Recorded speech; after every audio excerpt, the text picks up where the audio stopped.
Hi everyone, my name is James Rosile. This is Digital Charcuterie, and if you like movies and Ready Player One, give us a subscribe because we're talking about it. Today I'm talking about it with Andrew Fantasia. He is a fanboy of the book, and after watching the movie, are you a fanboy of the movie? Oh hell yeah! This was a lot of fun, man. This was not the movie I expected, but it was great. Yeah, especially based off of the lackluster trailers. I would argue that the marketing campaign did not do this movie any justice at all. No, but I feel like we need to kind of course correct that now because people need to see this movie. There's just too much fun to be had to miss out on. Yeah, I did a review of it on my channel, and you're doing one today. It actually is up already. You can check that out at Andrew Fantasia on YouTube. And the whole thing is just me being giddy about this movie. I'm like, you have to watch it. It's like, it's not what you expect from the trailers. It's just this fun adventure film there's CG. But I compared that to, because I mentioned on another video we did about Ready Player One a little while ago about how somebody said, I don't want to watch a movie with all CG. And I was kind of like, yeah, it's going to turn people off. But then while I was watching the movie, it actually hit me while I was watching. I'm like, it's kind of Avatar in a sense.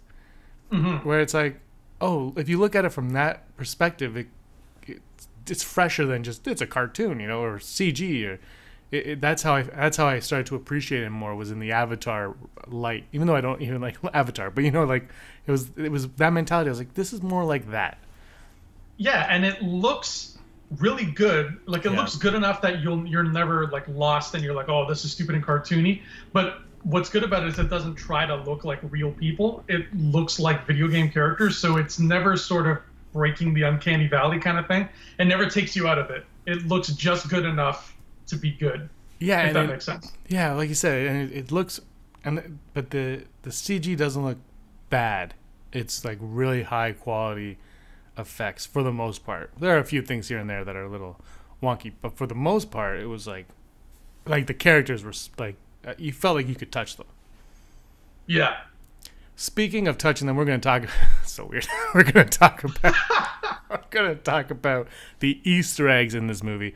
I said in my review, you probably heard all over the interwebs, there are Easter eggs upon Easter eggs upon Easter eggs for Ready Player One. Easter is on Sunday. What a better weekend to debut a movie about Easter eggs than Easter weekend, I should say. So let's get right into the Easter eggs. The very first one that we are introduced to, from what I can remember, is the DeLorean.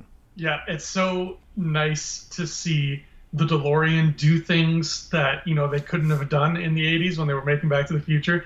That was the only thing about the whole trailer campaign that ever like wowed me, was those shots of the DeLorean going through the city and just doing crazy stuff.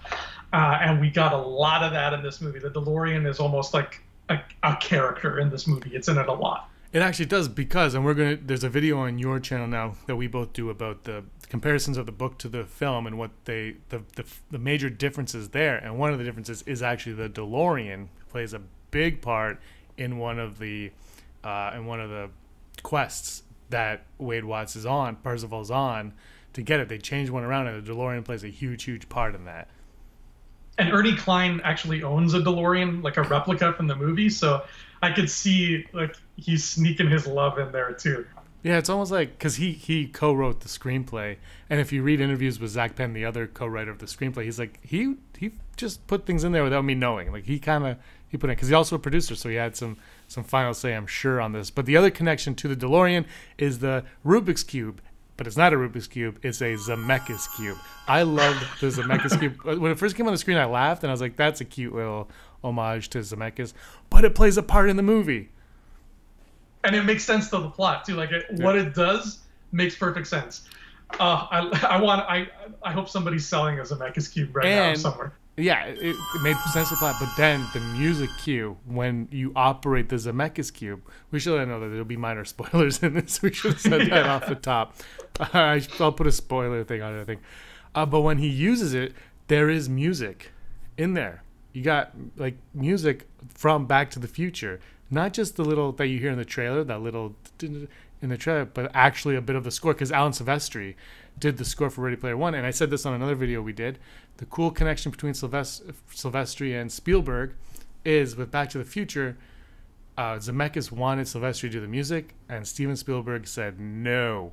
And so Zemeckis kind of got Silvestri to do a score for it without Spielberg knowing, showed Spielberg the film with some tracks on it that weren't completed, and he used the score that Silvestri wrote, and Silvestri said, Spielberg said, that's the kind of music you need, and Zemeckis was like, well, that's Silvestri. And it's nice that now they're like together doing a movie that pays homage to really what started their friendship or work relationship together, and the movie that really created Silvestri's career.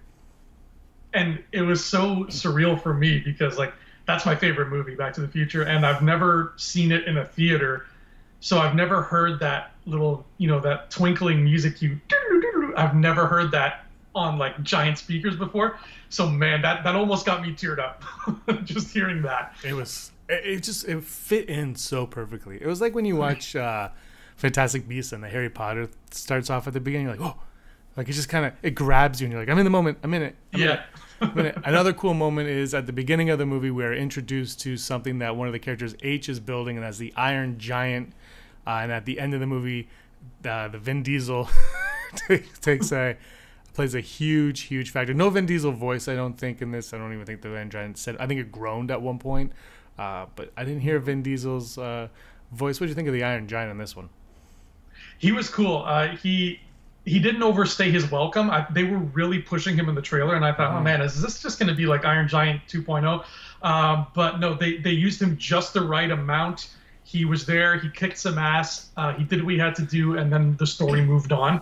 So I think that they used them just enough. That was one of the things I was worried about, is that we're going to be Iron Giant overload, but that wasn't the case. Well, again, the trailers did not do a good job. They just showed you the end battle. Like, the trailers mostly focus on that end battle, and that is, look, that was fun to watch in the theater, but that's the least interesting part of the movie.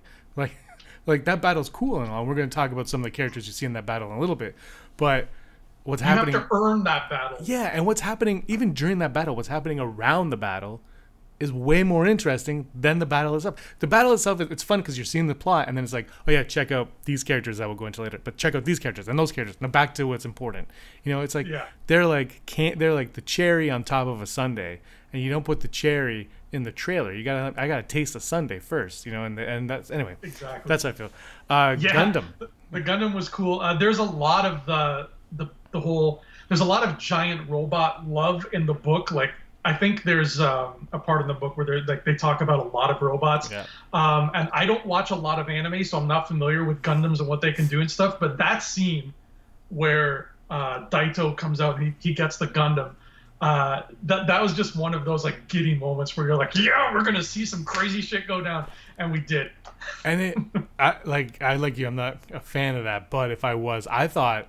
And if you guys are, let me know in the comments below, because I thought it looked incredible. Like the CG on it, when it was just incredible. I thought. And I don't know if that's a Gundam thing or not, but he had something that looked a lot like a lightsaber. Yeah. And I don't know if that was just like he also has a lightsaber because it's the Oasis, or if that's actually something the Gundams use. Again, if you're a Gundam fan, put in the comments. Let us know, because I don't know what they're all about. I know they're robots. That's about it. Sticking with robots, Mechagodzilla. Ooh, he looked good, man. That scene with Mechagodzilla put to shame everything that these modern, like the new monster Godzilla King Kong verse has given us. Like, I was like, there's no way they're gonna make their Mechagodzilla look as good as this one. Yeah, I love that, and I was curious to see what they were gonna do with him in the final battle at the end, and how he was going to play out. And when he pulled it out of his pocket, I was like, yes. And again, it was just the CG on it was just, I was blown away by it. Like the trailers, again, even the CG in the trailers, there's something, go see it on a big screen is what we'll go. Let's go into some of the monsters now. King Kong, the T-Rex from the Jurassic Park series. Spielberg said he didn't want too many of his own references, but the T-Rex made its way in. What'd you make of Kong and the T-Rex? And you know what? The thing that I thought cool was in the trailer. Again, they focus on Kong a lot in the trailer, and in the movie, you find out that Kong actually plays a purpose. Yeah, Kong is really important. Like I'd go so far as to say Kong's contribution to the story is so important that it's a spoiler. Yeah. I'm not. We won't go that far. into spoilers, but yeah, I was, because in the trailer though, it just looks like I had a problem with the trailer because it just looked like pop culture reference, like just throwing it in your face, and I'm like, it looked like a clustermuck of I don't know what's going on here. But in the movie, and kudos to Penn and Klein for doing this because they changed the quests obviously, and the way Kong fits into it. Because even when during the movie, I'm like, well, what's the point? But then you find out the point, and it's like, oh my god, that's brilliant, because a video game creator would do that. I kind of wish it was Donkey Kong, because there's not a lot of Nintendo references. There aren't any Nintendo references, I don't think. I think Donkey Kong would have been a little more suited for what this was, but maybe there was rights issues. I don't know. I haven't heard anything about Nintendo rights. I've heard Star Wars rights, but not Nintendo. Yeah, you're right. I really want to know how the whole rights thing was settled. Like, I'm still baffled by how they got away with everything. But the way the trailer depicted Kong, it looked like it was going to be, like you said, just sort of like a stupid, like, look at this, remember that this was a thing? Like, it looked like it was just going to be some sort of pan by with him on the Empire State Building, but he was integral to that part of the game, and I liked that a lot. Yeah, it was. I absolutely love that as well. Akira's bike is also in this one. That is Artemis's vehicle for the majority of the motion picture. Something else with Artemis that she notices our hero Parzival wear. You want to talk about that? Oh yeah, when he's dressing up because he's got a date with her, and he tries on a few suits. I think he's got the Thriller suit. Which that's what I was gunning for that one. I was like, Thriller. That one actually looked good on him too. I had that jacket when I was a kid. No way. Yeah, I did. Oh, I want to see pictures. I think he tried on the Marty McFly suit. I can't remember, but in the end, he settles on the Buckaroo Banzai suit.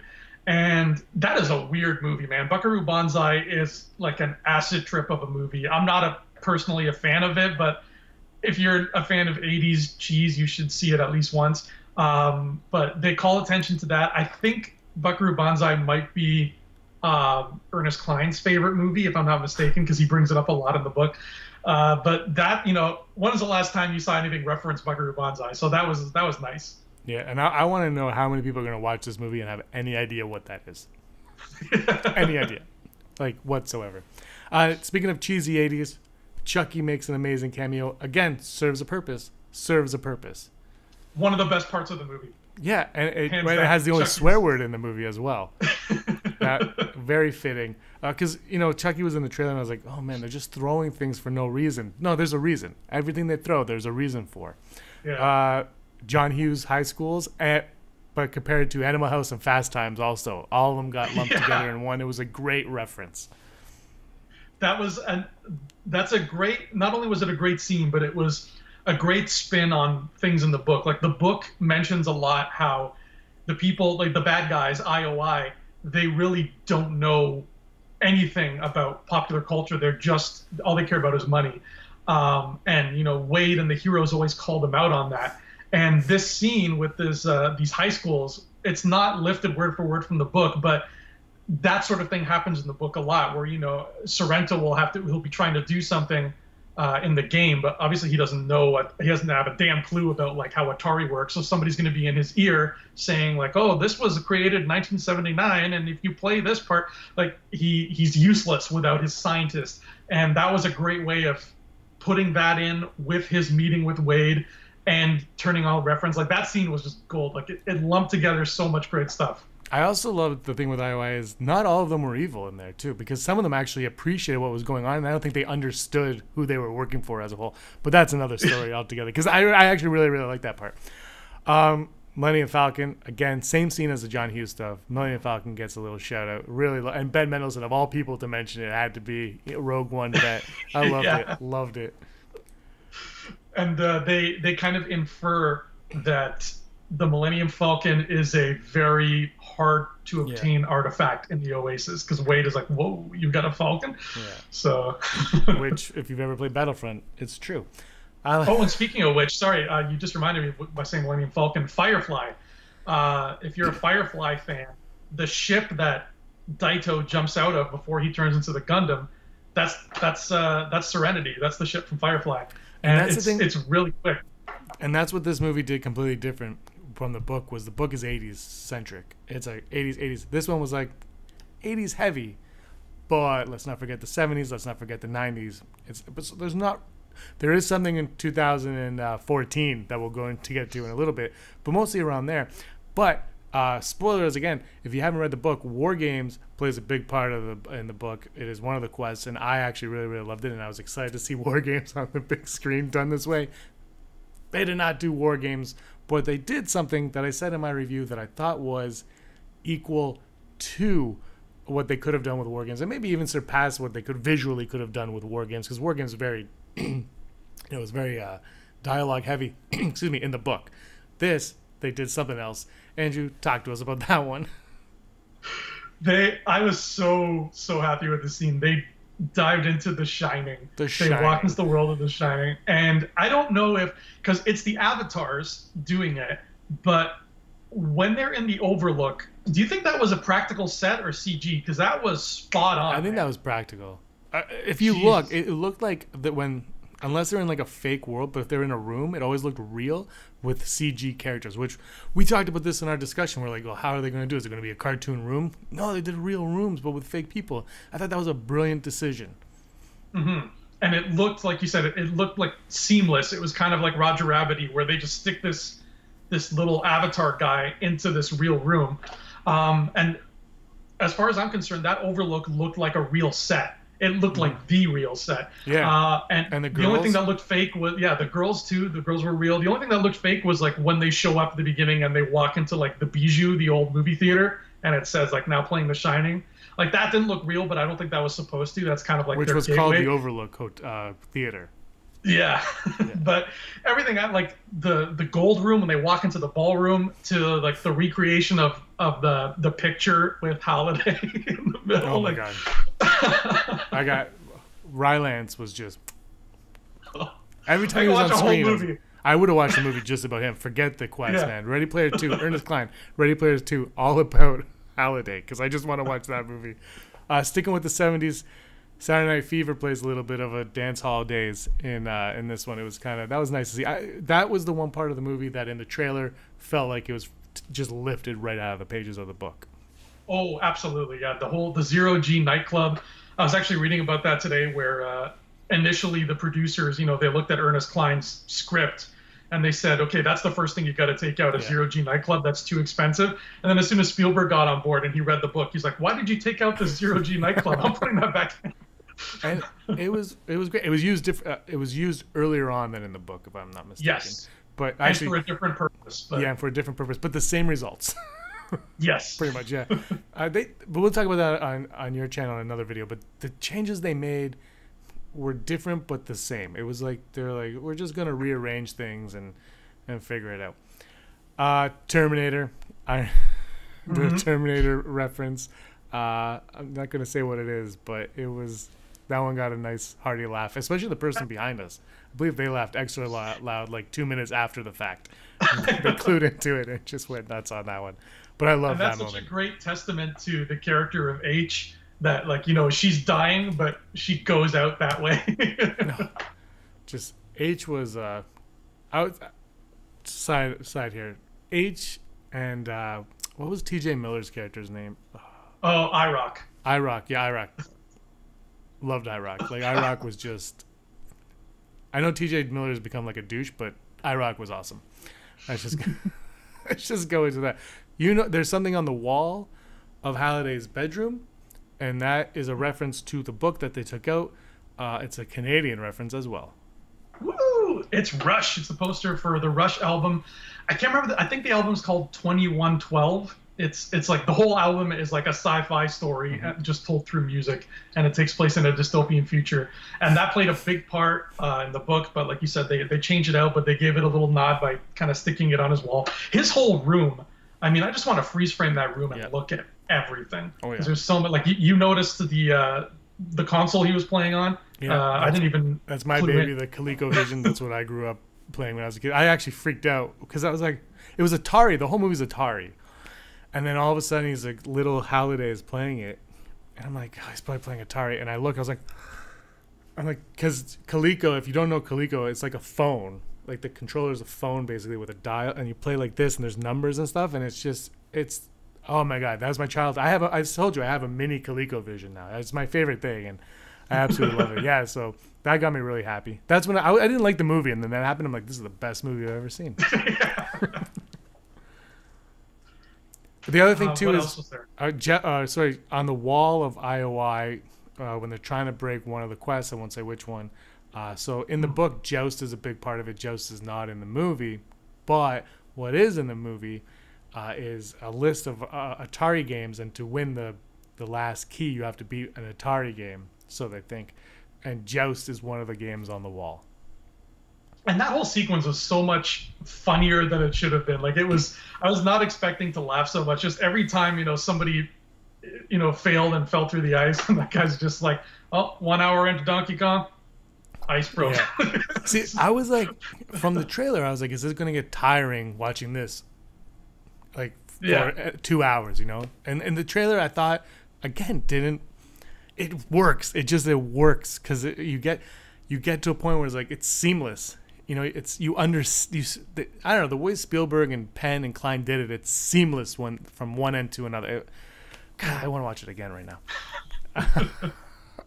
What else do we have? TIE Fighter sound effect, not a lot of Star Wars references. TIE Fighter, I believe R2-D2 and a Stormtrooper are somewhere running, but we'll get into that stuff in a little bit. One of my favorites, if you're a RoboCop fan, Delta City I think it was on a billboard or a street sign, there was Delta City going on during the car chase at the beginning.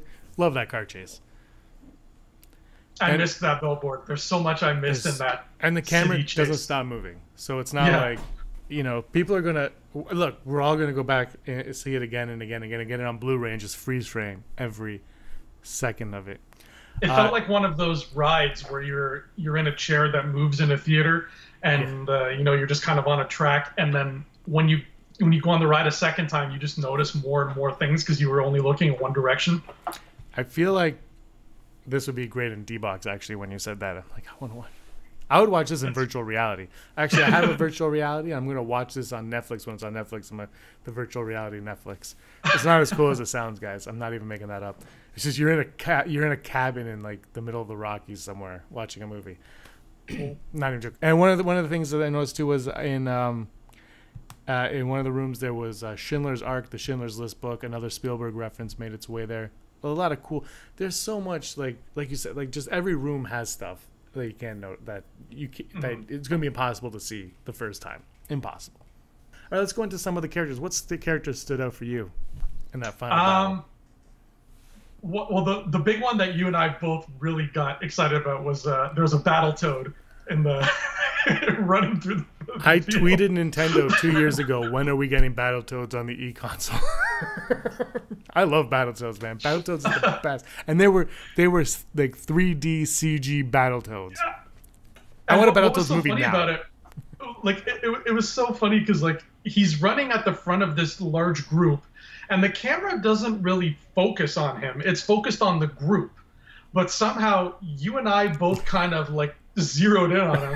And from far away, because he's running towards the camera, I remember telling you, like, I thought at first it was a street shark, the way his muscles were. And then he got closer, and I'm like, oh, shit, that's a Battletoad. At the same time, I heard you reacting. So I'm like, he saw what I just saw. That was one of my favorite. There are a lot of they're all really great, but that one was definitely at the top. And now matches. Look, we got to go into Michael Bay's Ninja Turtles made it in. Yes, unbelievable. And I love how they made that transition too, because what's her name? The character there, Xandor. She's driving down the street. She's looking at all these people playing with their goggles, and she sees 4 kids doing like kung fu, and then they cut into the Oasis, and those kids are the Ninja Turtles. Oh, so good. And we were questioning why it would be Bay's Turtles, but because they were kids, it actually makes sense that might be the turtles that they would associate with, even though those turtles are clearly dead now. But they live on in Ready Player One. Love that one. Love it so much. I got to talk. Okay, Chun-Li and Tracer. Chun-Li and Tracer from Overwatch and Street Fighter. Blanca from Street Fighter also make it in there. Goro and an alien pops out of its chest. Cool. I forgot about that. I totally forgot about the Goro alien thing. And the effect, that was probably one of my favorite special effects in the movie, because it's the Avatar doing that, and then just the way it falls apart was really impressive. Yeah. Battletoads were my favorite effect. Yeah. Oh, one thing I gotta mention too is during the there's one part where there's a movie theater, and playing on the theater is Jack Slater 3.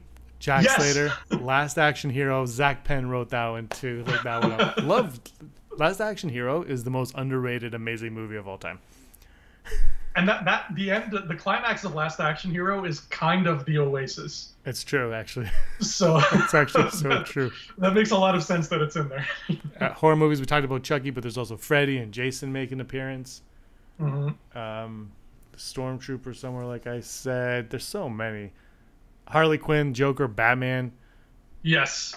Lara Croft. The Harley Quinn was actually I love how subtle the Harley Quinn was. Like they didn't call attention to it.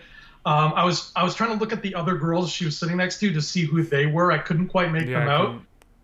But yeah, Harley looked, and it was the Arkham Asylum video game Harley Quinn. Yes, it which was really cool. Attention to detail was great on this one also.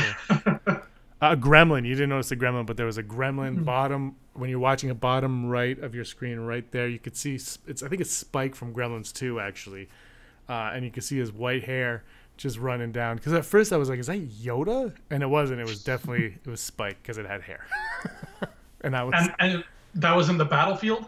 Yeah, they're all running. I can't remember who they're running with. Someone else that I noticed, but then when I saw the green ears, I unfocused, so I can't remember who they're running with. But yeah, it's I think it might be the very first chase, like when you first see them all coming down. The first time it goes tight on them. I might be wrong. I've only seen it once, but it was definitely there. Definitely, there were some other Gremlins Easter eggs in the movie as well, if I remember correctly, which I probably don't. That's so cool. Anything else that you noticed that we haven't touched on yet? Holiday's funeral was a reference to Spock's funeral from Star Trek: Yes. The Wrath of Khan. That was. I love how tacky it was. It's so good. It's over the top. And he had in the book there's a big part with his video that he makes to say like, I'm dead, here's my contest. There's a big Dungeons and Dragons reference in that video, which actually ends up playing more into the first game. And the poster for that particular Dungeons and Dragons game was on the back of his bedroom door at the end, like when he's walking out. That was that Dungeons and Dragons module. So that was another cool little nod. So many little things like that. Like, again, guys, if you see anything that we're not talking about, put it in the comments below, because there's so much. And next time I go to see it, I won't even be paying any attention to it. I'm just going to be watching the screen. Oh, he pulled out the He-Man lunchbox. There was a He-Man lunchbox, I believe, and then H has a box. And what's in there? He pulls out a couple ships, and I'm pretty sure there's like a Star Wars ship in there as well. What were the two main ships he pulled out? No, I can't remember. He pulls out the Galactica. Yeah. Okay. Right. And the second one, I don't know what it was. It was from something I'm not familiar. I think it was an anime. Okay. Yeah, there's so much going on in this movie. Anything else before we wrap this one up? We've been going on forever. I think that's it. It's definitely, it warrants a second viewing now. You know, we gotta catch all the stuff we missed. I want the book. Like the visual guidebook that just shows me everything that I missed in there. But it has to be like shot by shot. And this shot this, and this shot this, and it's 900 pages of everything. All right, guys, that's all for our Easter egg talk here. You want to hear us talk about the differences between the book and the film? Go over to Andrew's YouTube channel. You can check it out there. You can also check out my review up here somewhere, and you can check out his on his channel with the link in the description. Andrew, thanks a lot for being here. Thank you. I just love talking Ready Player One. And guys, thanks so much for watching, listening to us talk.